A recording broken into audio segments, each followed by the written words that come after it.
সন্তানকে ভুলেও যে 5টি কথা বলবেন না।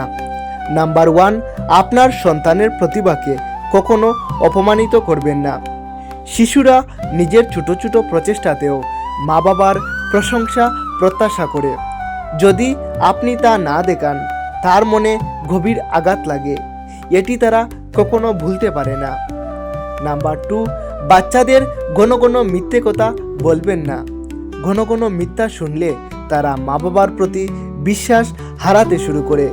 এটি শুধু বর্তমানকেই নয়, তার পুরো জীবনকেও প্রভাবিত করে।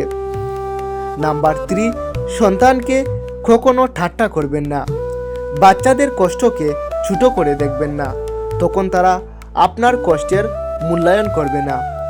বরং শেখা উচিত তাদের আপনার দৃষ্টি ও সমর্থন সবসময় তাদের পাশে আছে। নাম্বার 4, বাচ্চাদের কখনো বলবেন না যে আপনি তাকে ভালোবাসেন না বা জন্ম দিয়ে ভুল করেছেন। এই ধরনের কথা শুনে শিশুর মনে পরিবার থেকে দূরের ভাব তৈরি হয়।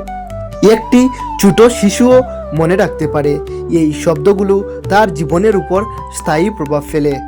নাম্বার 5, বাচ্চা কোনো কাজ করতে না পারলে বা অসফল হলে তাকে ছোট করবেন না। এভাবে করলে সে আত্মবিশ্বাস হারাবে। সন্তানকে শেখাতে হবে ভুল করা স্বাভাবিক, আর আপনি সব সময় তার পাশে আছেন।